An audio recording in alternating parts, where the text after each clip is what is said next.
Hola, buenos días.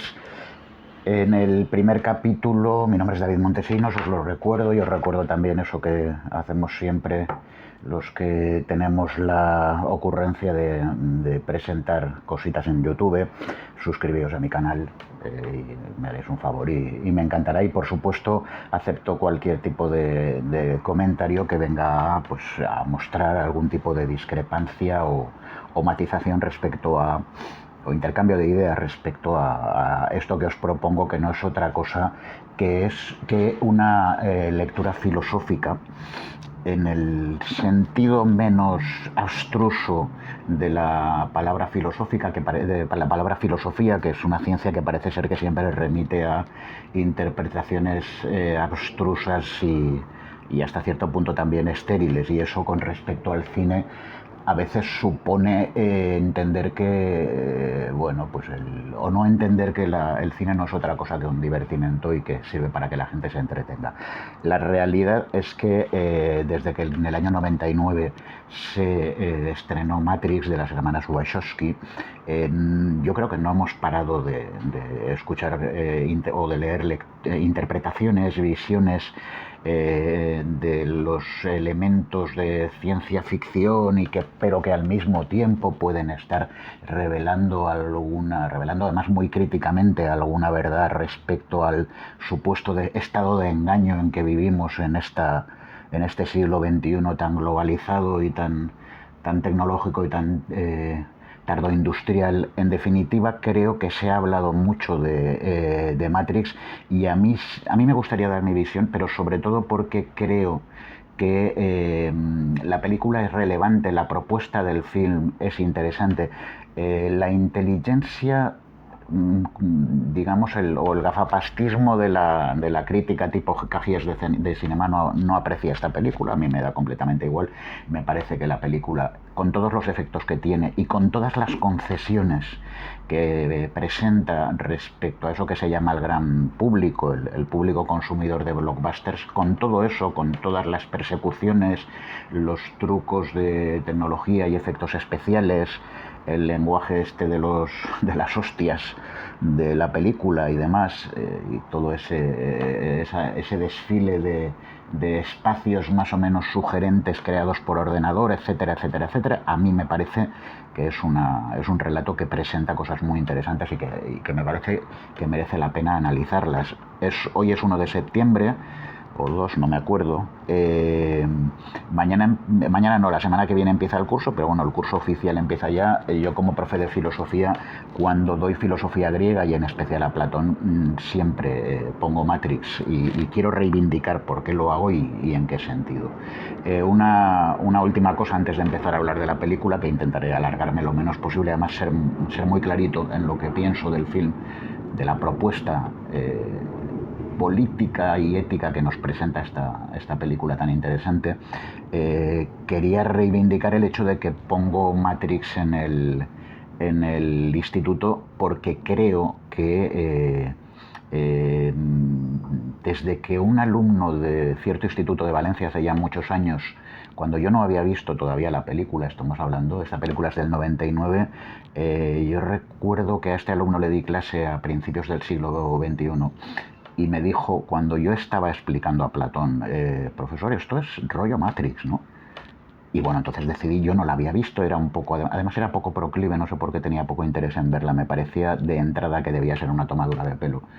Y ese fue un prejuicio equivocado, y el alumno, a veces los alumnos aprenden de nosotros y a veces nosotros de los alumnos, ¿no?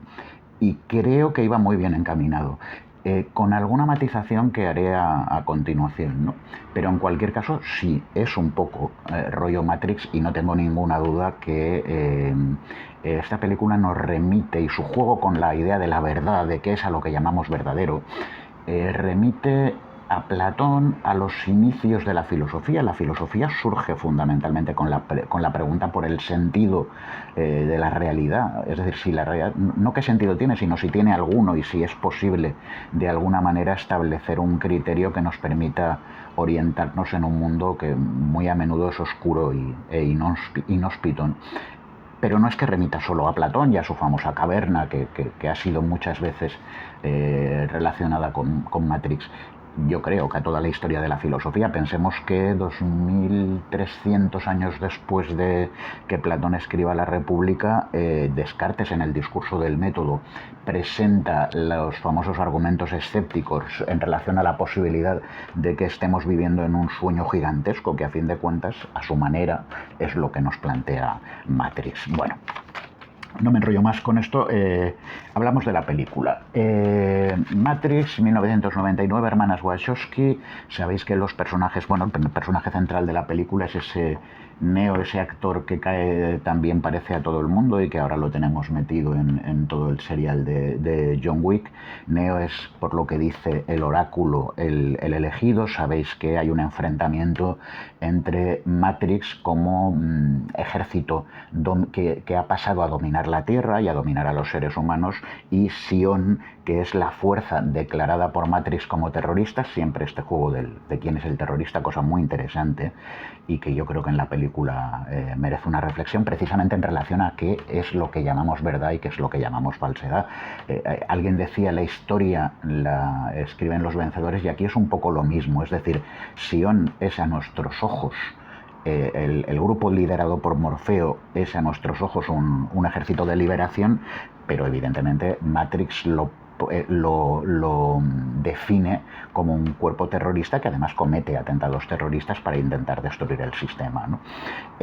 Bueno, sabéis que Morfeo es quien le plantea a Neo el tema de la pastilla roja y la pastilla azul. No voy a hacer demasiados spoilers, entonces, porque creo que habéis visto la película la mayoría y nos hacen falta, ¿no? La pastilla azul te deja tal como estás, viviendo en tu sueño, conectado como una pila a esa matriz que chupa tu energía, porque lo que necesitan de nosotros los alienígenas que se han apoderado del mundo es justamente nuestra energía. Somos pilas, y lo que nos proporcionan al modo del cerebro en una cubeta, conectado su sistema nervioso a la terminal de un ordenador, es una existencia completamente paralela y falsa, pero con una gran apariencia de realidad.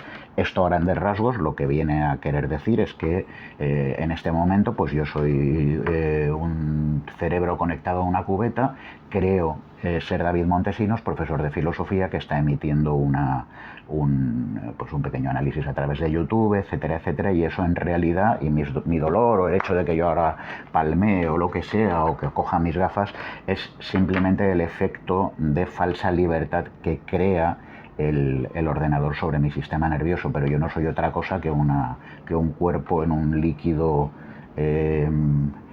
una especie de líquido amniótico conectado a una terminal desde la cual pues me chupan la energía. Básicamente eso es lo que hacen los extraterrestres con nosotros. Viene a ser lo mismo, en el fondo, sin ciencia ficción, que lo que plantea Descartes con su famoso argumento onírico, o si queréis lo que plantea, ahí no veo gran diferencia, lo que plantea Platón con el tema de los que viven encadenados de espaldas al fondo al final de la cueva, con lo cual los titiriteros les están proporcionando unas sombras que ellos toman por realidad.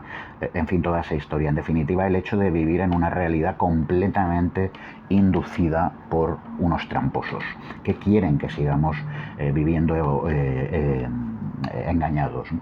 Porque así seguimos siendo esclavos e ignorantes. Bien. Es todo un desafío para la historia de la filosofía este planteamiento, que es una forma radical de plantear el problema de a qué llamamos verdadero. Es muy interesante para mí el personaje de Cypher, aparentemente un secundario casi insignificante, y sin embargo a mí me parece que merece un análisis. Cypher, que no sé si tendrá algo que ver con Lucifer o Lucifer, es un personaje muy relevante porque forma parte de Sion, del ejército de Morfeo, y sin embargo él es el traidor, el que comunica a Matrix y al célebre agente Smith, que va siempre detrás de Morfeo y de Neo para cargárselos. Es el que comunica, es el traidor que comunica los movimientos de Sion. Y es muy relevante porque la única razón por la que Cypher traiciona a Morfeo, al cual odia, porque Morfeo lo ha sacado de la condición amniótica, es decir, lo ha sacado del sueño para trasladarlo a una realidad muy desagradable, es la realidad verdadera, la realidad externa a Matrix, pero es una realidad tremendamente desagradable donde comes cosas muy chungas, no follas, no tienes apenas relaciones interesantes con la gente y te limitas a cumplir las órdenes de Morfeo a la espera de que aparezca el elegido este del demonio que resulta ser un tipo, que porque es él y no yo, etcétera. En definitiva, Cypher lo que quiere es volver al estado proporcionado por la pastilla azul, que es el de la mentira. Y además exige a Smith y a Matrix que cuando le devuelvan al estado onírico le proporcionen una determinada vida, le hagan olvidar Sion y le proporcionan una vida en la que tenga pues mucho dinero, muchas mujeres y muchos yates y una isla y no sé qué más, ¿no? Es muy interesante porque cuando Morfeo coge a Neo y le da a elegir entre la pastilla azul y la pastilla roja, para mí es el momento clave de la película, es lo que se refleja además en las gafitas oscuras de Morfeo, la mirada de Neo, etcétera. Es muy interesante, hay un momento de duda. Le está diciendo, si tomas la pastilla azul, Neo, volverás a tu estado anterior y todo lo que ha ocurrido aquí será olvidado por tu mente. Si tomas la pastilla roja, lo único que te ofrezco es la realidad.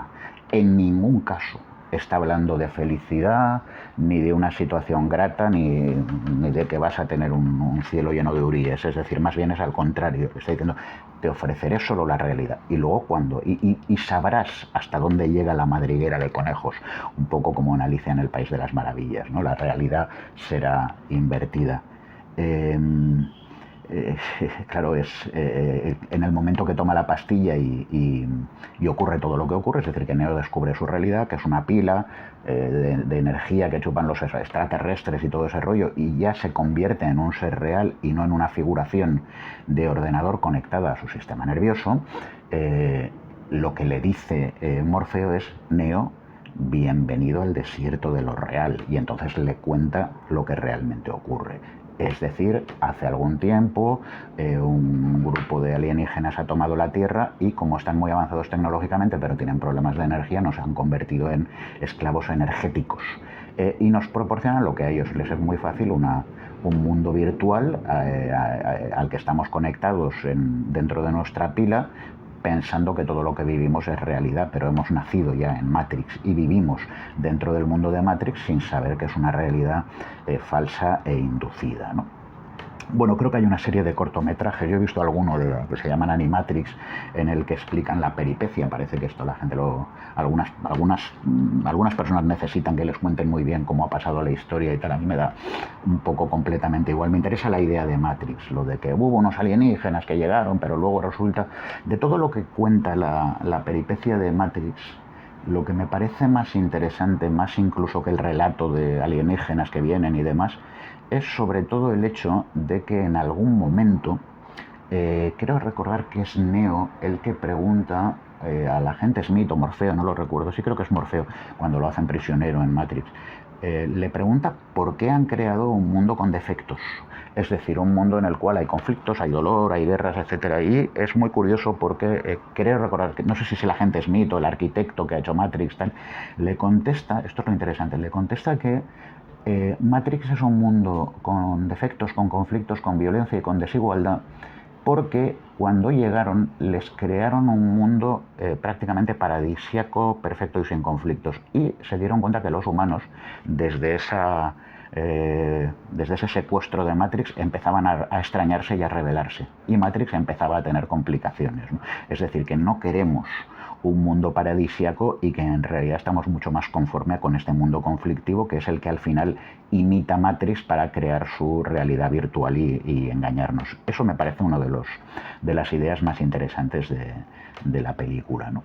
Bien, voy ya a las cuestiones, creo que filosóficamente esenciales que nos proporciona la película. Yo veo tres ideas yo he anotado tres ideas esenciales. Primero, el problema de la verdad. Decía Foucault que la verdad es que la filosofía es el discurso de la verdad por excelencia, y que eso lo es desde Platón. Es decir, Platón es el que, con el mito de la caverna y todo este tipo de planteamientos de sus diálogos, el Fedro, el Fedón, la República, etcétera, viene a proclamar o lleva a cabo lo que yo diría que es el gesto iniciático de la tradición metafísica, que ya empieza si quieres con Sócrates y Parménides, pero es Platón el que lo lleva a cabo con todas las consecuencias, que es la separación entre un mundo verdadero y un mundo aparente, o si se quiere, entre un mundo inteligible o pensable y un mundo sensible que se siente pero sobre el cual no hay pensamiento o no se basa en el pensamiento. Uno es verdadero y el otro es falso o aparente. Dentro de la caverna vivimos una vida de sombras y de mentira, fuera debemos hacer el esfuerzo ético y político de acompañar a Sócrates, al maestro, en la huida de la caverna y salir al mundo exterior, donde seremos abrazados por el sol y por la luz radiante de la idea de bien y de lo verdadero, ¿no? Claro, eso me lleva de inmediato a la segunda idea. Y es la razón por la cual creo que la comparación del mito de la caverna con Matrix es certera pero peligrosa y matizable. Cuando Matrix, como antes os he dicho, cuando toma la pastilla roja y Morfeo le dice a Neo, bienvenido al desierto de lo real, de alguna manera lo que le está diciendo es, ojo, que lo que hay fuera de la caverna de divertido no tiene nada, es un mundo destruido, los alienígenas se lo han cargado y es un mundo desértico, contaminado y que no mola, y que es el que queremos reconstruir porque nos están engañando, ¿no? Pero vamos, es cualquier cosa menos un lugar al que uno le apetecería quedarse. Aquí es muy interesante, primera cuestión que quería matizar, eso significa que Matrix no es la caverna, es decir, tras la caverna, cuando abandonamos la caverna encontramos, o Platón nos promete, un mundo verdadero, hermoso y iluminado o deslumbrante por su luz, ¿no? En comparación con la luz tenue y mezquina que nos proporcionaban los sofistas con su antorcha dentro de la caverna y sus sombras, ¿no? Lo real, lo que hay tras lo surreal o tras lo onírico es horroroso. Es una realidad muy poco deseable. Esto es algo así como si pensáramos cuando nos enamoramos y vemos al ser amado y el mundo que le rodea como algo romántico, hermoso, de alguna manera se nos está diciendo, la pasión le está llevando a usted el error y por mucho que lo esté pasando bien contemplando a su amada o a su amado, usted está lejos de la realidad y se está engañando porque su amado es malo y le terminará haciendo daño, Bien, lo que te está diciendo es, claro, pero es que lo que hay tras el enamoramiento no es más que el cinismo y el desengaño, en gran medida, ¿no? Y eso es muy distinto a lo que promete Platón tras el ejercicio filosófico de buscar la verdad, abandonar las sombras sofísticas y ingresar en la realidad no cavernaria, ¿no? Es interesante la reflexión que hace Slavoj Zizek al respecto. Zizek es un autor que ha hablado mucho de películas como esta. El otro día os hablaba del silencio de los corderos, Zizek habla del silencio y hoy os hablo de Matrix, y Zizek habla mucho de Matrix, y Zizek establece ¿cómo lo diría? Realiza una interpretación de Matrix como una película tramposa en un sentido muy interesante. Te dice, lo que nos está proporcionando Morfeo, que es el desierto de la real, no es verdadero. Es decir, lo real nunca se nos presenta como desierto porque siempre viene ya de alguna manera simbolizado, sometido a sus mitos, a sus ensoñaciones. De alguna manera nuestro imaginario ya ha articulado conceptual y emocionalmente la realidad a la que nos enfrentamos, con lo cual esta nunca la vemos como un desierto porque si no, no la soportaríamos. En ese sentido, se puede entender por qué Matrix, creo que todas sus películas, yo solo he visto la primera con mucha atención, las demás me han interesado poco, ¿no? Pero creo que realmente nunca nada transcurre fuera de Matrix en la película, es decir, siempre estamos ingresando en Matrix. ¿Por qué? Porque yo creo que las hermanas Wachowski o los guionistas no se atreven a mostrarnos ese supuesto mundo real y desencantado, alejado de las ensoñaciones que nos están transmitiendo los alienígenas. Esa es la interpretación muy lacaniana, muy psicoanalítica de Zizek, y me parece que es muy interesante porque de alguna manera te está diciendo que siempre vivimos en Matrix y que no podemos salir de ella. Es decir, la realidad para mí, a ver si me explico ahora con claridad, porque Lacan a veces es abstruso, la realidad para mí viene siempre ya codificada a partir de una serie y estructurada a partir de una serie de mitos, ensoñaciones, símbolos, signos, iconos, llámalo como quieras, pero que siempre estructuran mi realidad para que ésta se me haga soportable. ¿vale? A fin de cuentas, ¿qué es Matrix? Pues evidentemente Matrix es eso.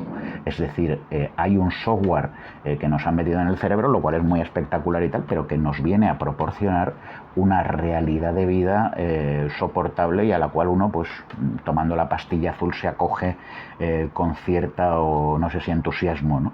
Pero ojo con la verdad, porque la verdad desnuda, la verdad desértica es prácticamente el suicidio y el puro cinismo en un sentido completamente insoportable.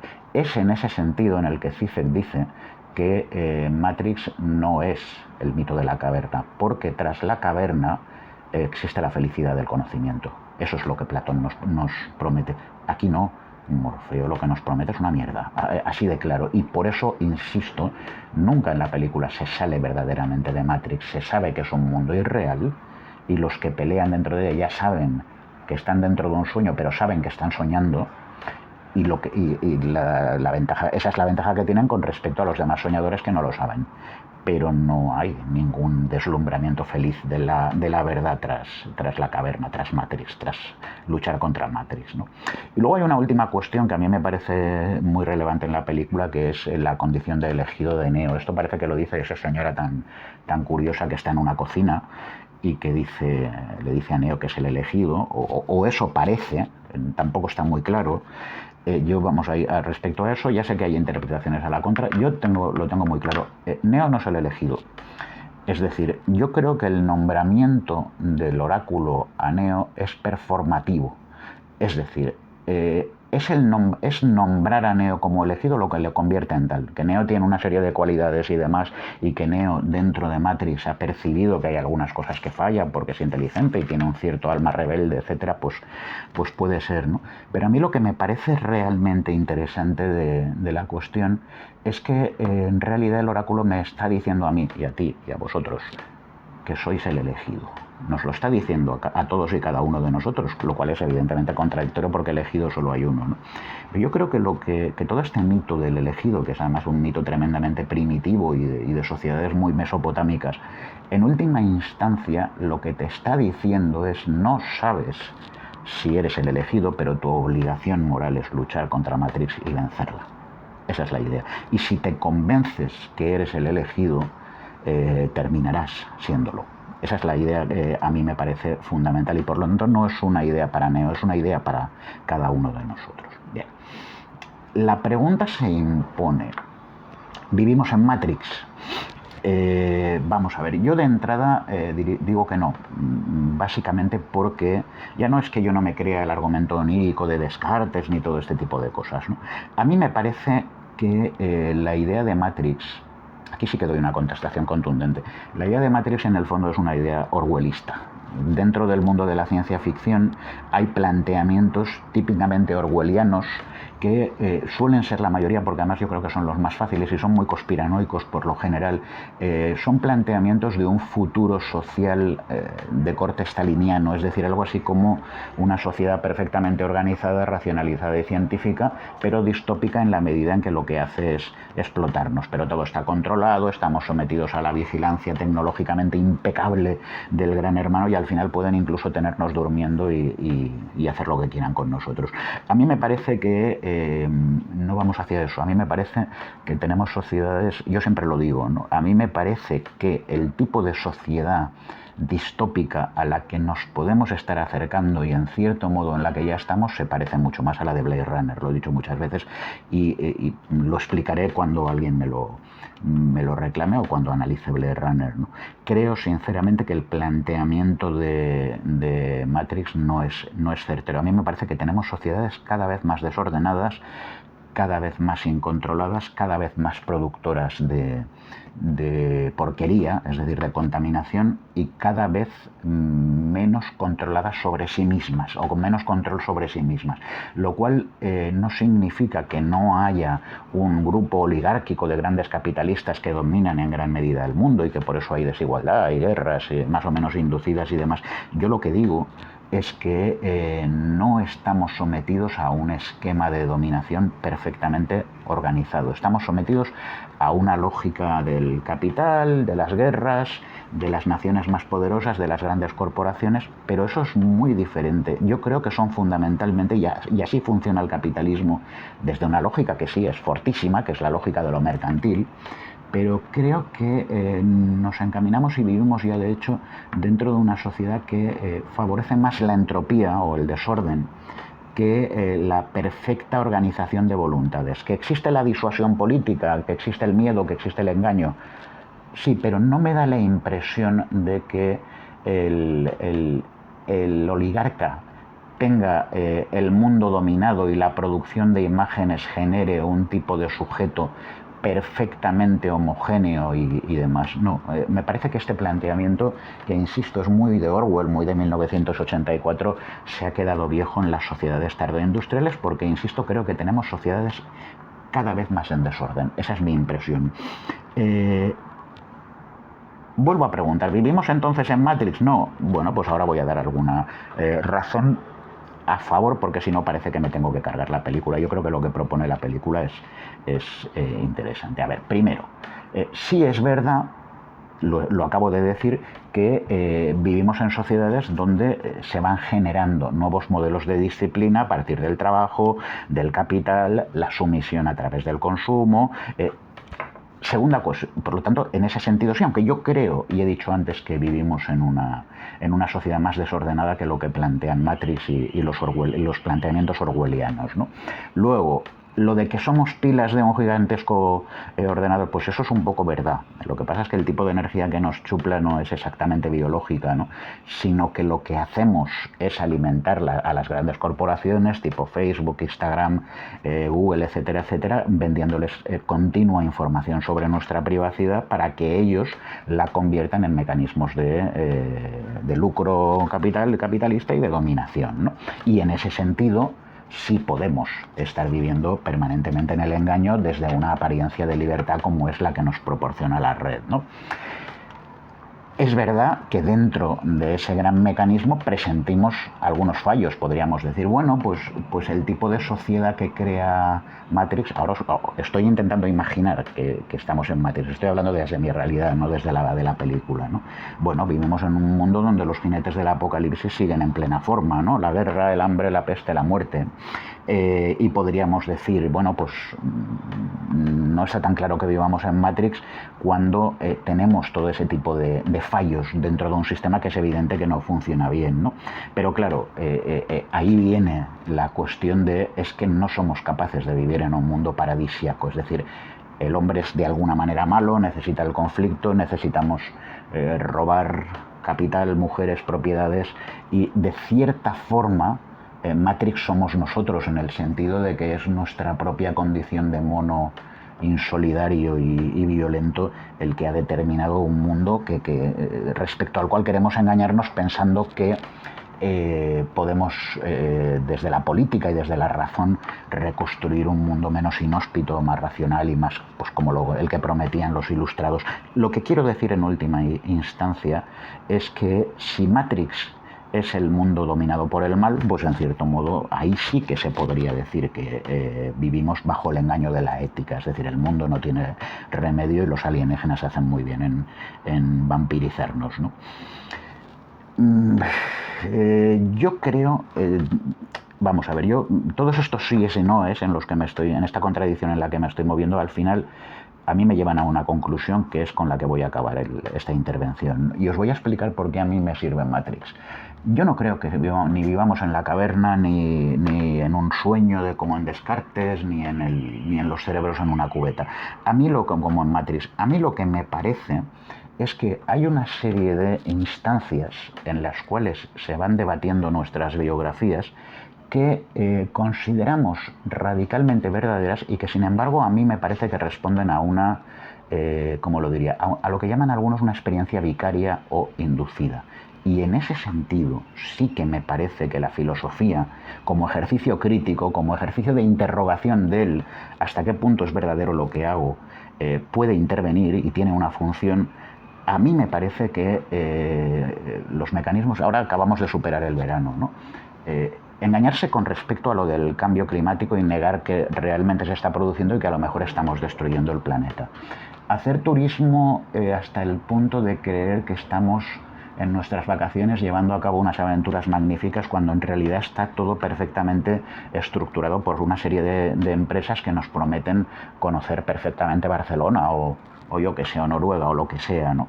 O Venecia, convertidas las ciudades, su vida real, su trasunto real en artefactos de consumo para el turismo, lo cual los convierte en algo absolutamente ridículo, ¿no?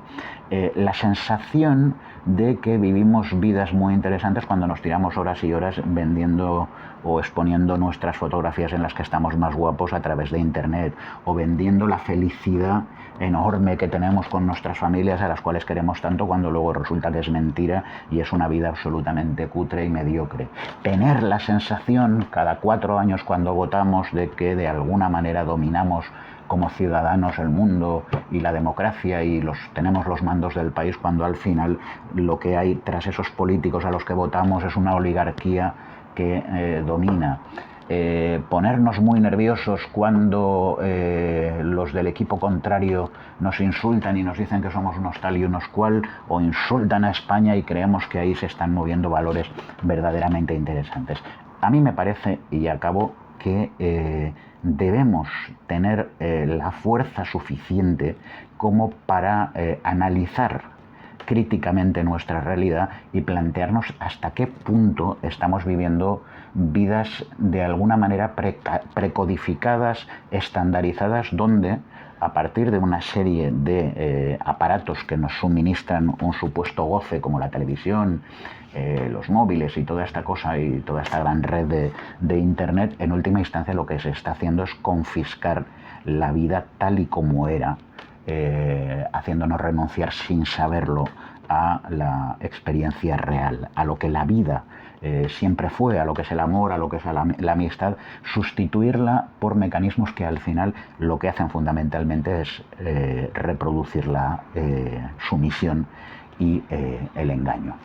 Esa es la idea para mí por la cual merece la pena ver Matrix, la idea por la cual yo creo que siempre hay que volver a Platón y plantearnos hasta qué punto somos ilusos, sometidos a los trucos de prestidigitador de los sofistas. Muchas gracias.